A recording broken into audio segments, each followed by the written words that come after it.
Welcome back to another edition of the Course Creation Incubator Podcast. I'm your host, Gina Onativia, here to inspire you to take action, to work on your course or your program, whatever that paid offer might be, and to go out there in a big way and build up your online-based business of your dreams. And it's time for a workshop episode. I'm just going to cut to the chase. I've been having fun getting back to this podcast, and one of my favorite episodes to do is to workshop with you guys and break it all down. So get out whatever you write with, a notebook, your phone, an iPad, and we're going to brainstorm your next course topic. Now, it could be a course, group coaching, a half day, it could be a hybrid, it could be part course, part live. Whatever it is, it's your next paid offer topic that you want to go out there with in a bigger way. And to me right now is an inspiring time. People are outside, they're soaking up the sun, and it's just a great time to see what's possible. And part of this episode was inspired by this rituals book I've just finished reading. And if you're on YouTube, you could see the book. And it's called The Ritual Effect: From Habit to Ritual, Harness the Surprising Powers of Everyday Actions. And the author is Michael Norton. And just having the idea of rituals, going beyond habits. And he talks about that in the beginning of the book, what's the difference between a habit and a ritual. And he's saying that a habit or a ritual goes beyond routine and you attach emotion to it. And it's meaningful to you. And I wanted to read part of this, is whether they are an invitation to have a good cry, a chance to channel anger, or a connection to awe and wonder. I see rituals as one of humanity's most efficient tools for summoning the widest possible range of our emotional repertoire. Ritual offers the possibility of transforming activities as ordinary as morning hygiene, household chores, or daily exercise from automated to animated experiences, conjuring up delight or wonder or peace. I mean, isn't that good? It's so good. I just get so many emotions just reading that passage. So I've been thinking about my rituals and how to transform what were habits or what I'm trying to create as habits into a ritual where I have emotion attached to it. So for example, my content morning routine, I love to listen and feed my mind in the morning, whether it's an audiobook or I'm reading something like The Ritual Effect, and then write. How do I respond to this? How does it help my course creators? How does it help students and clients? And just responding to it. And then thinking about how do I transform that into a ritual that is meaningful to me, that gets my creative juices flowing, that I'm looking forward to, that doesn't feel like a habit that I have to develop or some kind of chore. Another fun ritual I have, by the way, is reading with Tristan, my 10-year-old, at the end of the night. Tristan's a huge reader. He reads all the time. He reminds me of someone I know. And a lot of times we can't give him entire series because if we give him, say, 4 or 5 books at a time, he will stay up all night and read those books until they're done. I mean, it's a quality problem as a mom, but sometimes I'll sit down with him, and lately it's been every night, and we'll read for 15 minutes together. So I've been reading my rituals book. He's been reading whatever, probably a Rick Riordan book that he is just devouring. And sometimes I make him share the light, his little book light, to his chagrin.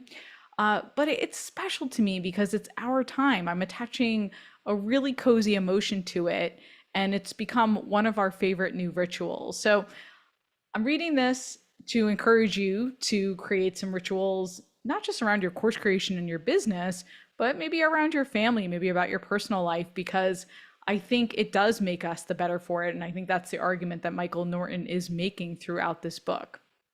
By the way, this episode is brought to you by my coaching and audit package. If you want your expert eyes on your next offer, I take one creator a quarter. I'd love to work with you, give you some ideas of how you can create a best-selling course and market it in a big way.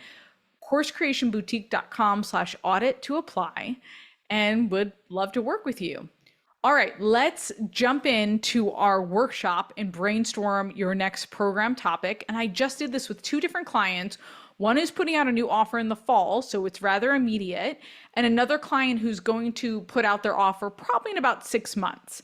So this might be an offer that you're putting out in a few weeks, or it could be 6 months, it could be a year, whatever is appropriate for you and your business. So it could be tied to an opportunity. Maybe you have a book coming out and you want to put together an offer that goes along with it.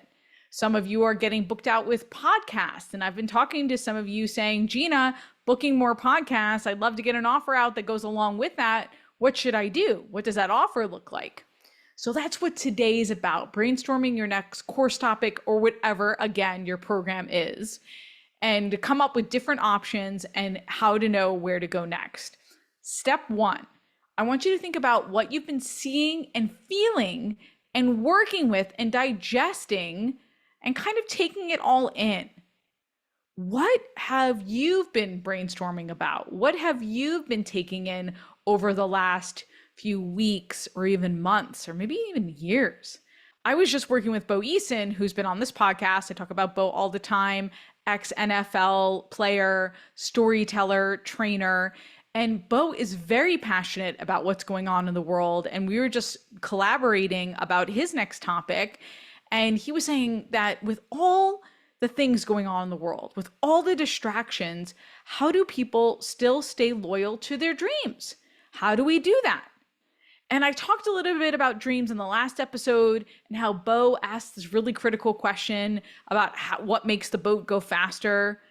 So how do we stay loyal to our dreams? And I love that Bo's asking that. And sometimes Bo talks about this in a deeper way and about how we really need to stay true to our outcomes. And I'll link to that in the show notes where you can learn more about what Bo does and how he ties it all into story as the vehicle for your dreams. So here's another example of someone who's just thinking through what is happening in the world today, or what are they digesting? What are they thinking and feeling? I have a client who's on a mission to support women in midlife who they've just been telling her it's too late. Women over 50 who've been saying, you know, I always wanted to do X, but I feel like it's too late now. And she's saying, of course it's not too late. You can do this. You can transition. This is not the end. And she says to me, Gina, I need to do something about this. I need to serve these women. I need to provide something for them. So think about that. What have you been hearing? What have you been digesting? It might not be reading books. It doesn't have to be a ritual book, right? You've been listening to podcasts, talking to friends, having discussions, debates. I just went out for burgers yesterday after seeing this great show about Johnny Cash. I could do a whole podcast about this show. And we had this great debate over burgers and pale ales. And now I can't stop thinking about it. Now, I might not create a course on it, but it's something that stuck with me. And I know that's what's on the minds of my audience, right? Well, what does this mean to you?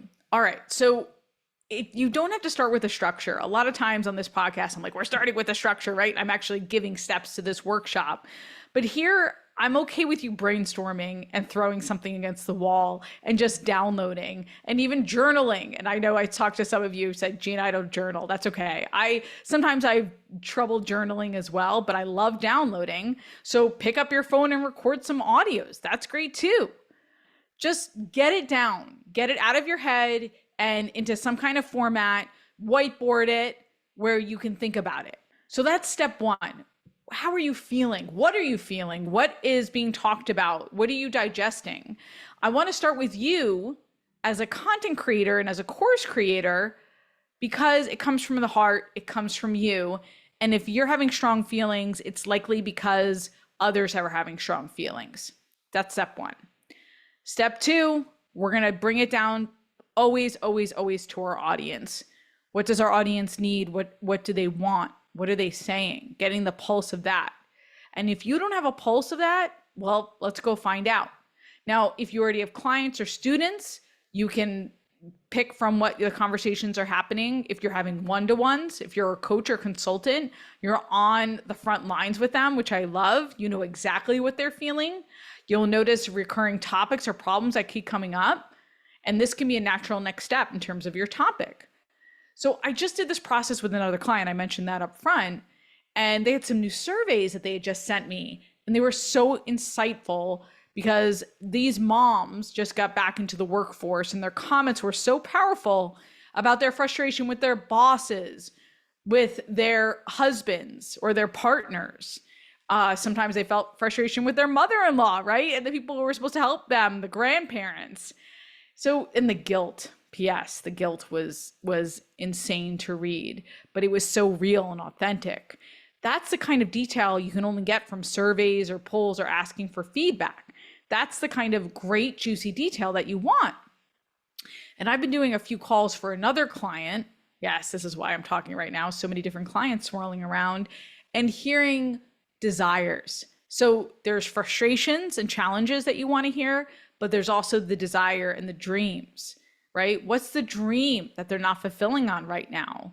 How can you help them get there? So get on calls with people, interview them, find out what they're really looking for in terms of what they want and what's holding them back from getting that dream. Another place to look is social and comments. Not just your social, by the way. If you're saying, Gina, I'm just starting social right now, or I don't get a ton of comments, look at other people's socials that have a similar audience to who you're looking for. What are people commenting right now? What are the frustrations? That's one of my favorite things to do, is look at a thread. It's not my thread, but somebody else's thread that posted a pain point that I'm doing research on, and just seeing what people are talking about. You can dig out so much great information based on that. So I want you to be proactive. You can't sit back and wait for your audience to come to you. You've got to push for this. You've got to go after them to know what they're really thinking. You have to dig like a reporter. I've talked about that on the podcast before. So as step 2, you're going to find out what your audience is feeling and seeing, and their frustrations and their hopes and desires. Okay, then down to the third step, which is we're going to figure out what solution is really needed right now. And the solution is dictated by your course promise. So I've talked about this on the podcast before. I'll link to the episode in the show notes. It's about the transformation you're providing. So if you know your women in midlife are thinking that they can no longer transition, it's too late for them, then what's the solution? Do you have a process that allows women to seamlessly transition in midlife? What's the system that you want to lead them through? What is the solution? Like, you know, you want to help them with a specific pain point, but what do you have that uniquely solves for that? And once you figure out that promise, then you can think about the delivery. Is it a half day? Is it a workshop? Is it a paid community? Is it a static course? Is it a hybrid? What is it? But first, you have to think through the transformation that you're providing, your unique solution that you're going to provide for them. But then you've got to think about that unique solution that you're providing and wrap it up into the topic. Now, notice I said topic here, right? And I didn't say title. I could do a whole other podcast about title, but this is really a brainstorm what the topic is and ultimately your course promise. So out of this, after you've realized what you're feeling and seeing, what your audience needs, and the solution you provide, you should have a course promise out of this. You should have the transformation that you are going to promise them, and then the title stems from there. So hopefully this has been helpful for you to even get that brainstorm going for you, get the juices flowing. And a few last thoughts on this. When you're done with these 3 steps, then set a Zoom date with a writer friend or a content developer or someone who's really great with ideas. I've had Megan O'Leary on this podcast multiple times because she's an absolute writing genius. And I did these 3 steps, and then I had a 1-hour Zoom session with O'Leary, and the ideas were popping, pop, pop, pop. We talked about titles. We talked about how we want to deliver. We talked about how do we want these women to feel. And it was just excellent. So I highly recommend, as a follow-up to this, booking out some kind of Zoom session with that friend or that colleague that you know you can pitch and catch with. So I'd love to hear from you if you're putting this out in the next month, 6 months, or maybe the next year. And by the way, once you come up with your title and the topic, test it out. Put it in a post. If you have a Facebook group, put it in there. What do you guys think? You know, give me your feedback. You could email your list. Hey, what do you guys think about this? You could put out a form, a Google form, and see what resonates. You could even put up a wait list and share it for a period of time and see if you have any interest before moving forward. So in closing, I encourage you to really put yourself out there. I hope this was helpful for you. I've got some great guests coming up on the podcast. Of course, I've got that audit and coaching. Would love to work with you. CourseCreationBoutique.com/audit. Make sure you're subscribed so you don't miss one episode. And until next time, go create, be you and be brilliant, and get it done.